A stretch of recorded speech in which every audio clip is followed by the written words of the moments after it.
In our series, Eating the TCM Way, we've introduced you to how traditional Chinese medicine shapes the Cantonese diet. You've met chefs, home cooks, and TCM practitioners.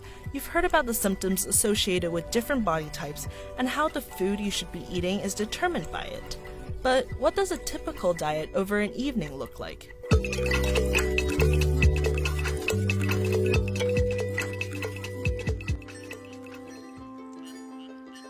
Imagine you're on your way home after a long day of work.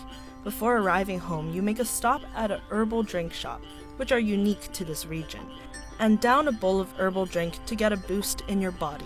It's not about drinking a lot at a go. It's more about drinking bits and bits, day by day, and then you enjoy the accumulative effect. According to ethnographic report by Wu Liang of Chinese University of Hong Kong, the popularization of herbal tea started in the region now known as the Greater Bay Area in the 19th and 20th century. In British Hong Kong specifically, the Chinese were not permitted to visit Western doctors at a point of time, nor did they trust Western medicine, so to treat minor illnesses, people opted for herbal drinks. 等我哋返嚟嘅時候，坐低就有碗熱辣辣嘅湯擺喺我哋前面，咁我哋一路飲住碗湯，就一路會同我哋啲父母傾偈嘅。In other parts of China, soup can be had with other food during the meal or after the meal.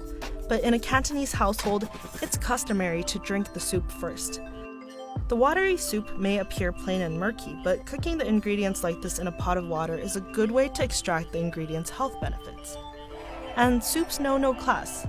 其實咧，湯呢樣嘢咧就係豐儉由人嘅，你可以煲得比較豪華啲，亦都可以煲得清淡啲。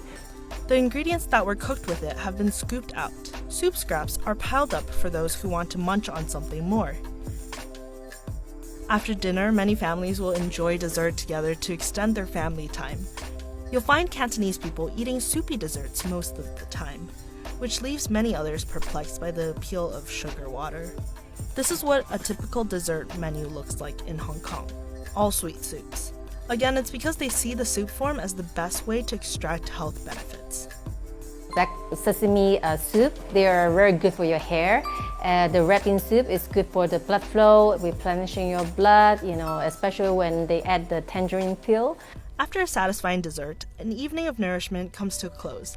After all, overeating is discouraged in TCM since it is said to put a strain on organ functions. Now, here are a few more things you may not know about food and TCM. People's understanding of food is informed by TCM, sometimes even subconsciously. This has been going on for about 2,000 years. During the Zhou dynasty, there was already an official post for a food doctor. Locality and climate, the external factors, influence food choice just as much as internal body type. In Hong Kong, the humidity and heat led people to consume soups and desserts that clear heat. In Sichuan, in the western Chinese mainland, people clear dampness by eating spicy food. But even though certain foods can cool you down, people who follow TCM theory will generally avoid serving or consuming drinks with ice cubes. In TCM, something ice cold is said to shock the body because it's far below body temperature. So the spectrum of acceptable food and drink temperatures range from room temperature to hot. Questions about your diet is an integral part of the TCM medical diagnosis. Say food fails to protect you from illness, you go to the TCM practitioner and they will ask you questions about how hungry and thirsty you feel on top of what you're actually consuming. The type of food the patient eats is also a telltale sign of their body condition.